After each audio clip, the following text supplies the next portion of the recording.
We have heard the vocation story of Saint Peter along with James and John, sons of Zebedee, to follow the Lord to become fishers of men. At ano ang pwede nating matutunan sa ating mabuting balita na narinig natin ngayon sa Ebanghelyo ni San Lucas? Isa sa mga binanggit ni Pedro kay Jesus, Master, we have worked hard all night and have got nothing. Nagtrabaho po kami, Panginoon, OT pa po, overtime, pero wala po kaming nabingwit ni isang isda.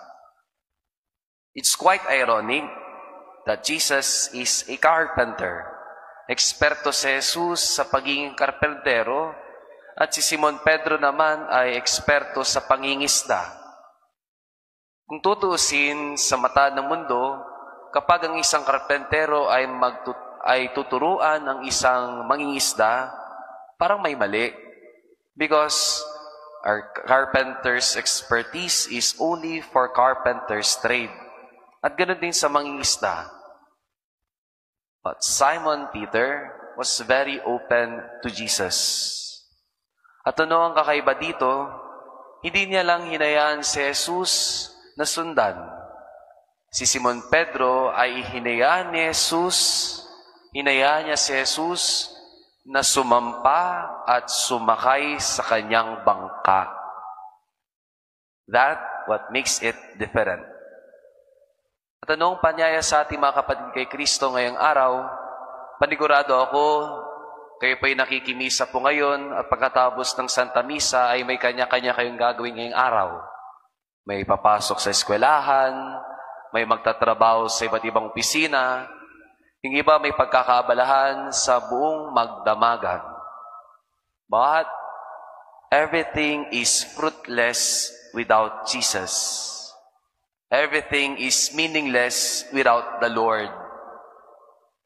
Kung wala si Jesus sa sarili nating bangka, lahat ng gagawin natin ay walang saysay, walang bunga. So allow the Lord to be with you all throughout your day. Allow the Lord to be with you each day. Allow the Lord to be with you in your office work. Isama niyo naman si Jesus sa inyong trabaho, sa inyong eskwelahan, sa inyong araw na gagawin. Because without Jesus, everything is fruitless. Alam niyo po, sa high school seminary sa Bimalay, pagkagising po, ang kanilang rising ay 5:30 in the morning. At ang unang gagawin nila, pagkarinig nila ng bell for rising, ay hindi muna dediretso sa CR para maligo na agad. Ang una nilang gagawin, pagkarinig ng rising bell, luluhod at magdarasal. May maikli silang panalangin every day pag gumigising. At ano yun?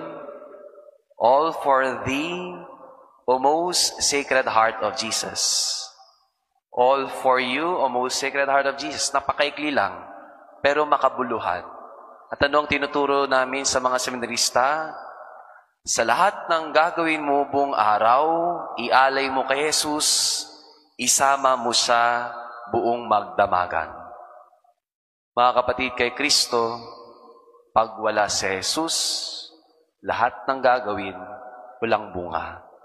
Without Jesus, everything is fruitless.